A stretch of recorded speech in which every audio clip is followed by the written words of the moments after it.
Ladies and gentlemen, I'm Michael Seven Michael, and you're watching Foodcaster. That's right, everything food. And we're going to shout out our sponsor before we begin, Sound Shark. You can go to Sound Shark Audio. And today we've got Sam Eats Plants. Hello. How you doing, Sam? I'm good. You good? Yeah. I have a question. You have a question? What's the question? It's for you. Oh, okay. What's going on?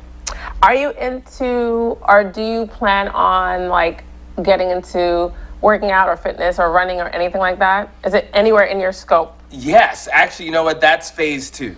Okay, cool. You like how I did that, right? Got to prolong the laziness. No, my first thing was to definitely, and is to, rearrange this food situation. Yes. And then start working out. Okay. So, actually, it's perfect you mentioned that because I need to know kind of what I need to do to start. Cool. Getting in shape.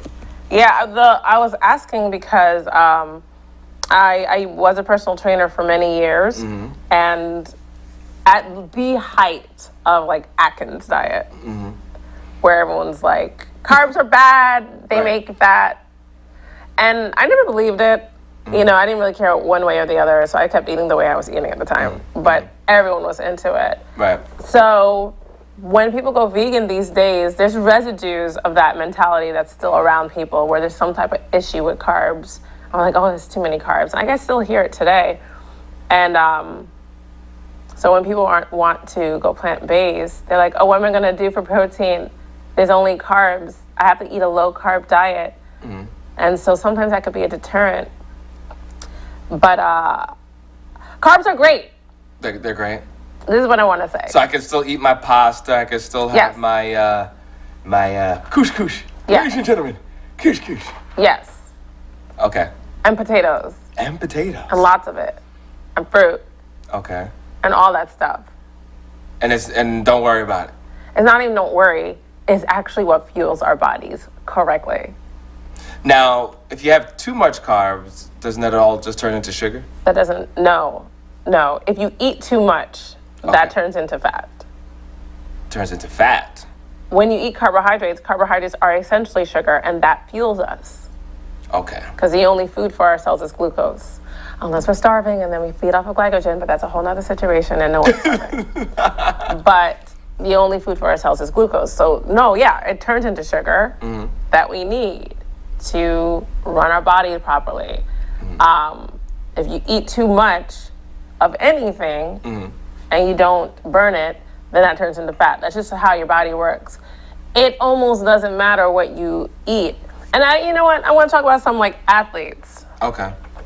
Right? Because there are high-level endurance athletes out there who are high-carb vegans. Okay. High-carb vegans. So there's one man in particular. He's from New York. His name is Michael Arnstein. I don't know if I ever talked to you about him before.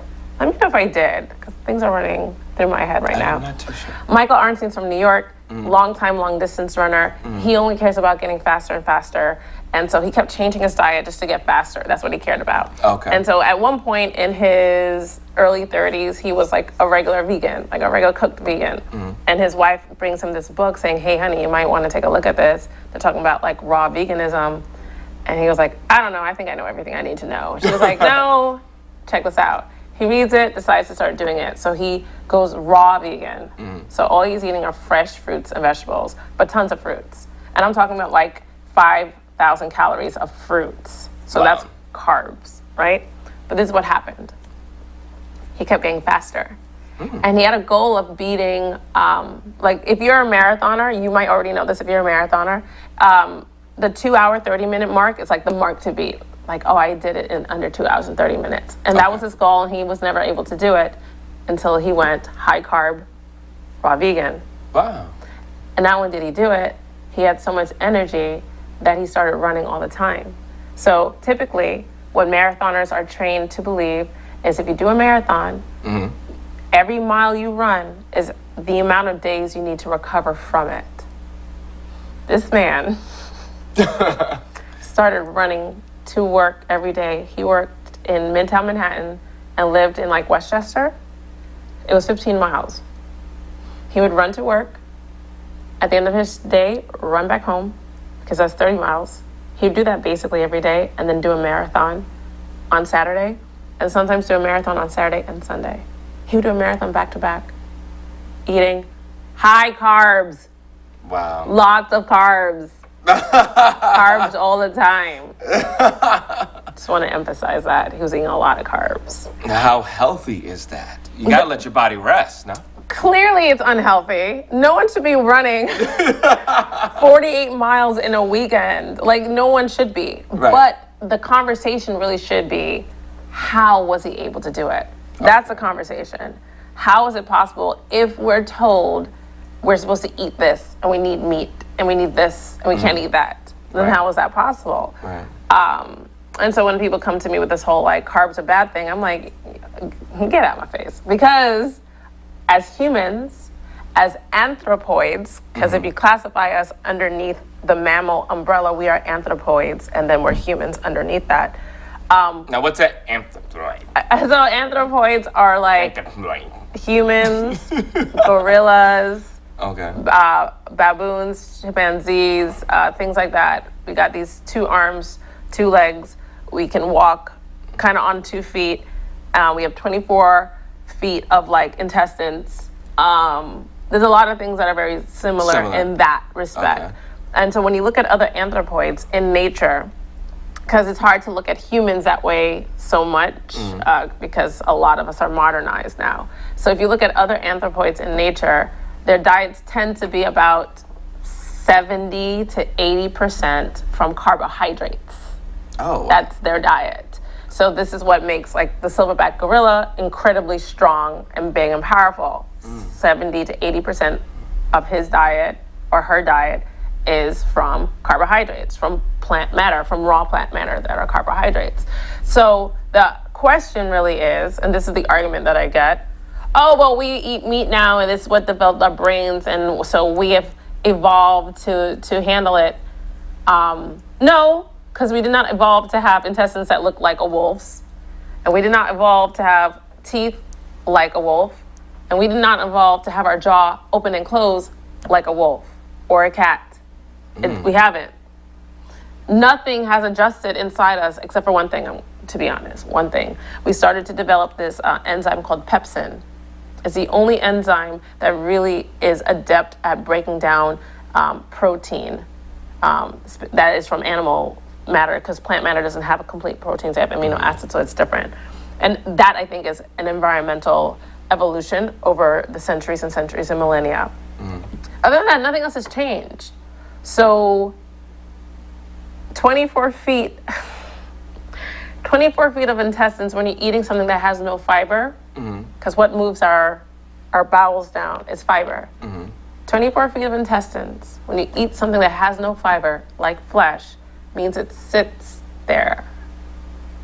Takes a really long time to come out, and sometimes it just sits in a corner and it can be there for years. Yeah, someone told me that, you eat a burger or a steak, it could just sit there and rot. Is that true? Exactly. So let's take a steak, right?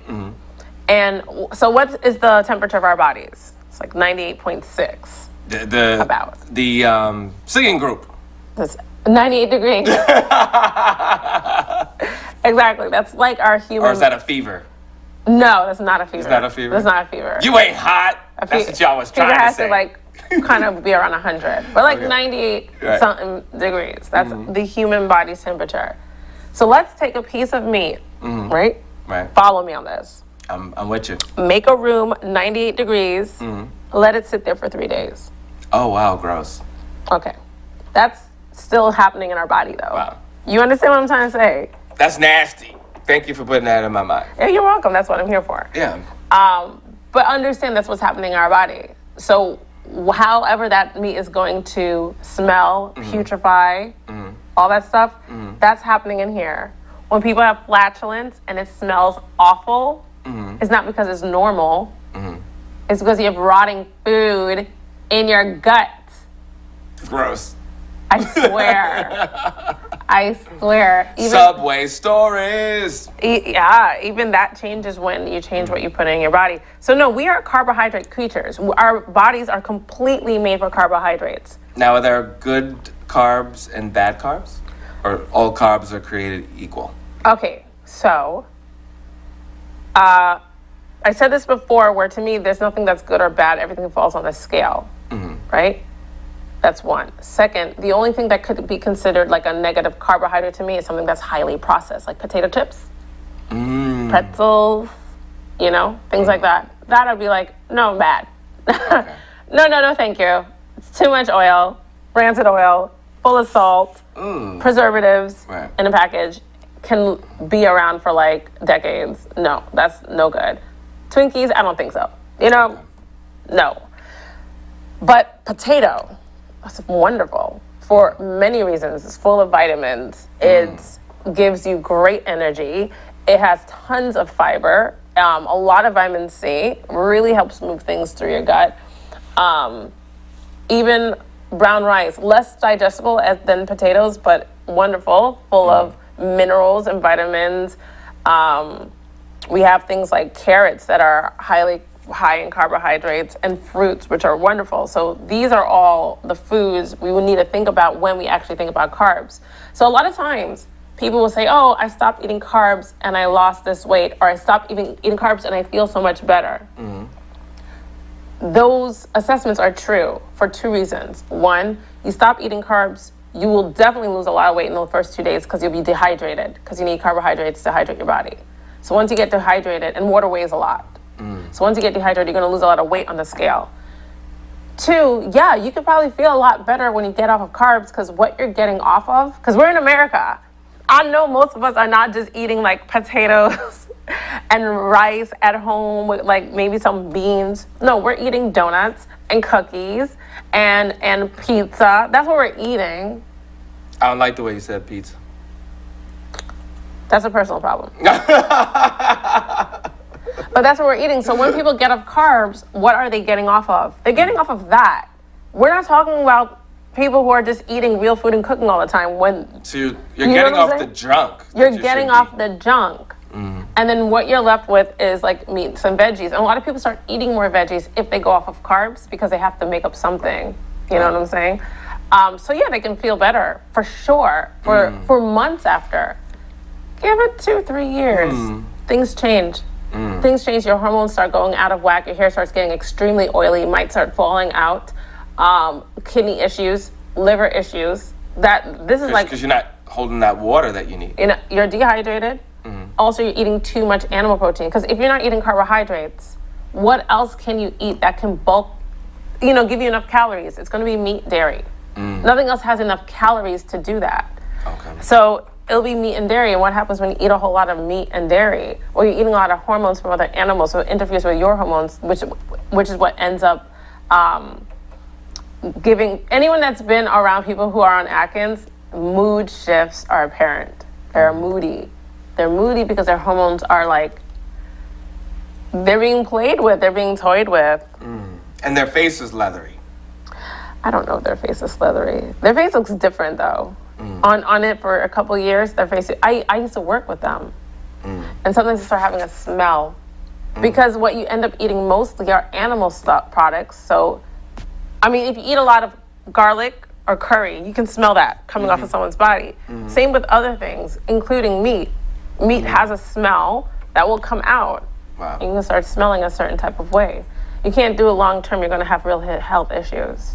Wow. Carbs are great, eat carbs, eat carbs, eat carbs. So what about wheat versus whole wheat? Can you break that down? Sure. Which are all carbs. Those are all Pasta. mostly carbohydrates. It's mostly carbohydrates. What I will also say is, I love pasta. Tell me something good. Pasta's fine. Okay. There you go. Okay. That's something good. What I'm going to say about all plant food, all plant food has carbohydrates, fat, and protein. All of it does. So when people talk about carbs and they say, I'm getting off of carbs, so they're getting off of potato, but they're eating vegetables. Vegetables have protein, fat, and carbs too. The only thing that is just one stuff, meat has fat and protein, and dairy has fat and protein. Neither of them have carbohydrates. Other than that, every other food that we eat, all the plant foods, they have all three. So that's one thing I want to say. With wheat, there seems to be a real American issue with wheat. So if we ignore that issue, so I'm going to talk as if we don't have a growing process in America that's causing health issues. So I want to talk as if we don't have that. Okay. True, things should be a whole grain. So you don't need it to be de-shelled, de-germed. This is what it means. De-germed and then bleached. That's how you get white rice, and that's how you get white bread. The reason why they do all that stuff to begin with, it has a longer shelf life. That's why they started. Okay. If you keep the germ in the bread, then it's real food. And mold wants it, and bacteria wants it, and animals want it because it's real food. When you take it out, they don't want it as much. Oh. They don't want it as much. You can do experiments.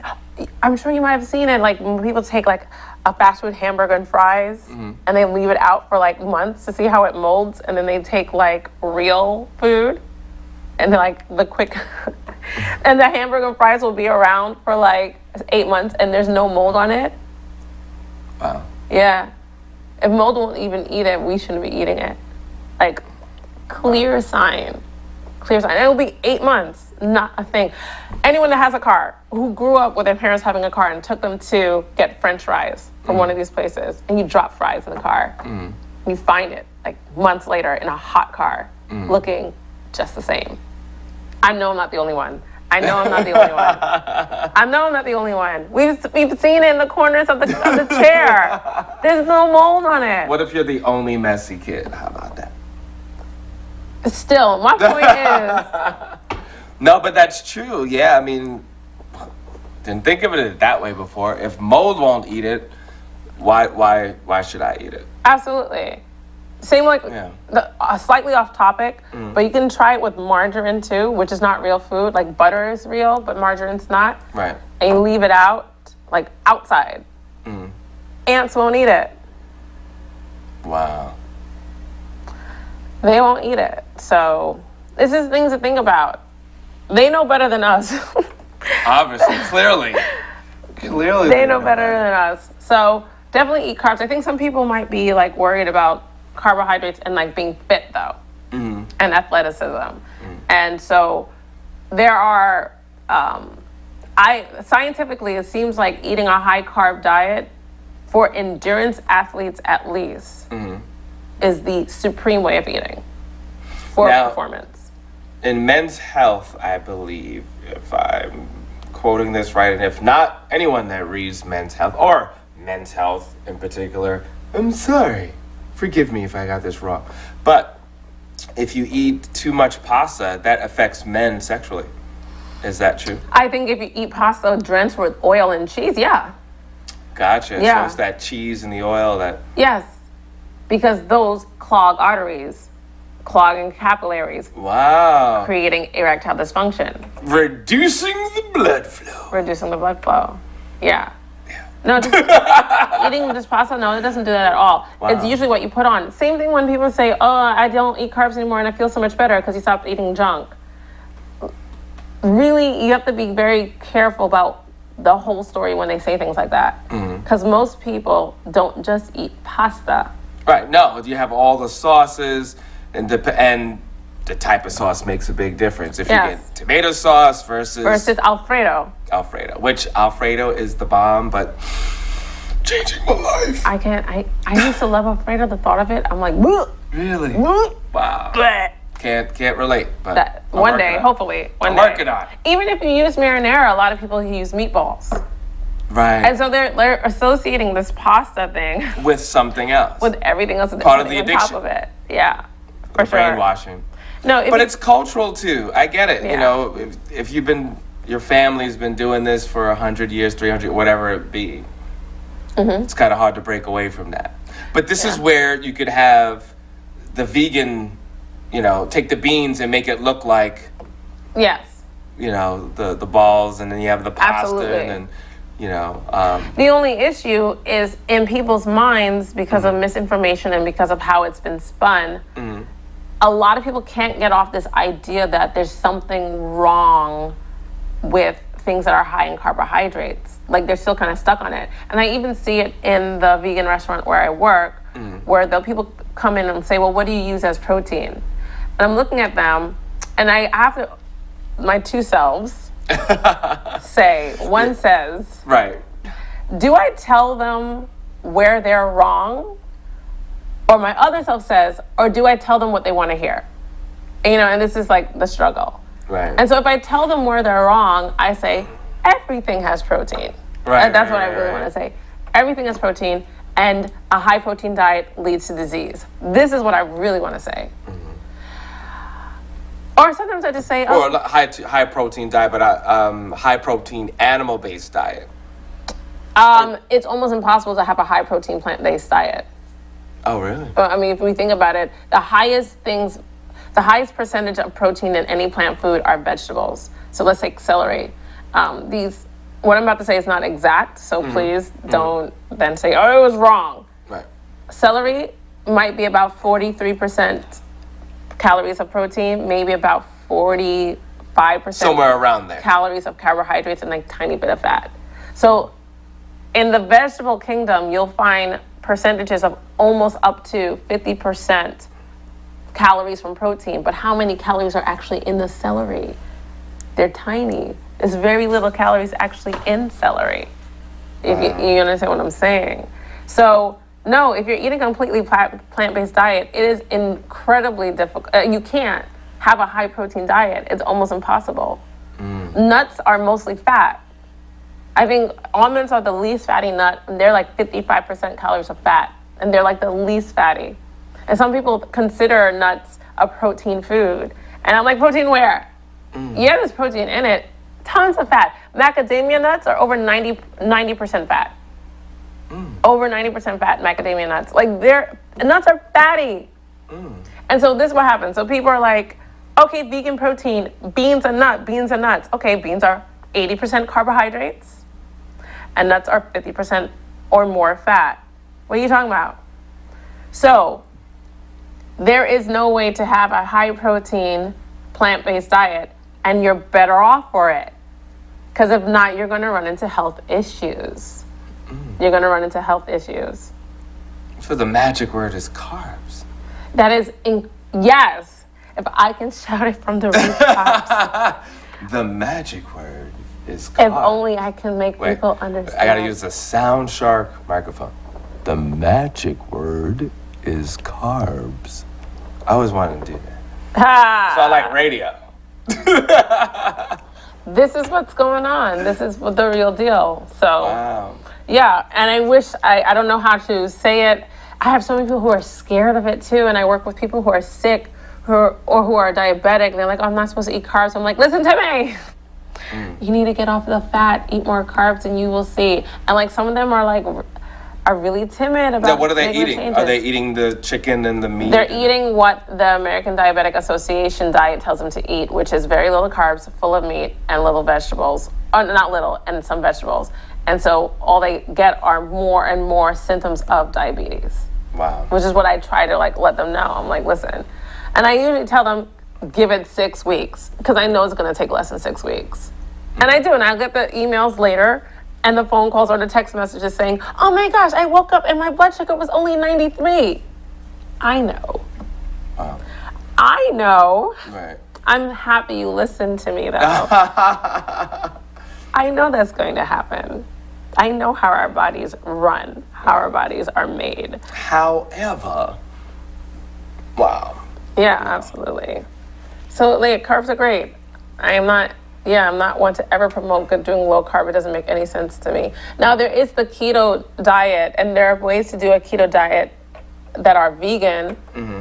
That's when you eat a whole lot of fat. Okay. But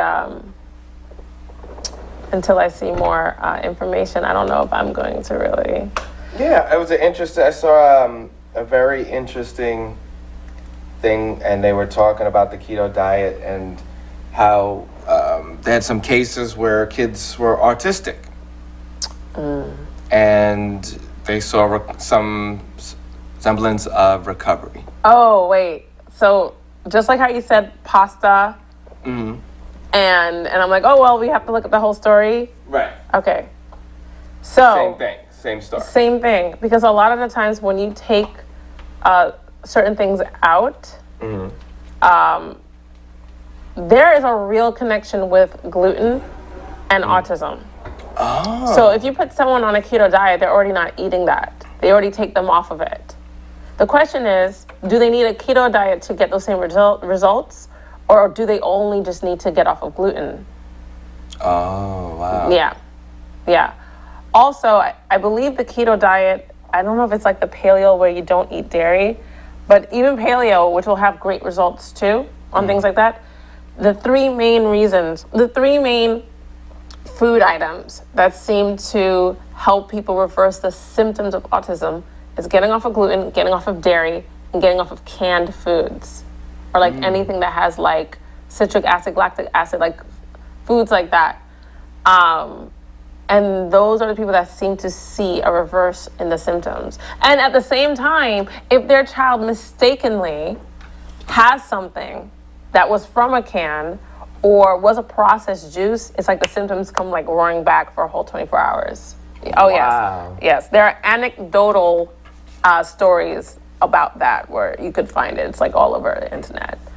And people who like film their child. So between the gluten and the fructose corn syrup And the dairy. Yeah, when it comes to autism. There's other things with autism though, but yeah. Usually also with autism, it's off topic of carbs. What they used to do is they would... We'll do a show on that. Okay. Yeah, we'll do a show on that. We'll save that for later. Yeah, we'll save that for later. Yeah, but... Someone's like, no, you stop. But yes, please eat the carbohydrates. They make everything run better. You have more energy. You sleep better. You're more awake during the day because fat is hard to digest and protein is also hard to digest. Carbs aren't. They digest quickly. That's why you have more energy. That's why this man can run marathons every day the way he was doing it. He wasn't mixing anything with oil. He was raw vegan, you know. Carl Lewis also a vegetarian when he got the gold medal. I didn't know that. He was vegetarian, yeah. He's vegan now, but he was vegetarian when he was in the height of He was his eating career. that cheese. I would assume, but I don't know. I've never heard him do a real interview. I think, but maybe not, because people who are into athletics tend to really be into whatever they think their diet's supposed to be. Right. So I don't know. I don't know. Also, the American powerlifter who went to the last Summer Olympics and made the Olympic world record in powerlifting, whatever, clean and snatch. I don't do powerlifting. I don't even know the vernacular. He had been 2 years vegan. He had been powerlifting for years. And 2 years before that Olympics, he went vegan and lifted the heaviest he ever lifted. And that's not an endurance sport. That's a strength sport. Well, I definitely want us to talk about autism. Yeah. And I definitely want to talk about working out, like in the midst of it, and repairing the muscles. Yeah, sure. I think that'll be good. But for right now, what is your social media? You can find me at Sam Eats Plants on Instagram and fighting the good fight on Twitter. Yeah. You know what's interesting? Every time you say that, I want to say, and she does. Eat plants. All right. You're watching Foodcaster. I'm Michael7Michael. Thank you very much. And again, please talk to your doctor, your nutritionist. You can contact Sam, and she could give you nutrition advice. Absolutely. Because she's a nutritionist. Sure. And enjoy the journey. Enjoy food. Yes. Just make sure that it's good food so it can be good to you. You know what I'm saying? Just don't eat anything. You're watching Foodcaster. Michael7Michael. Thank you, and enjoy the journey.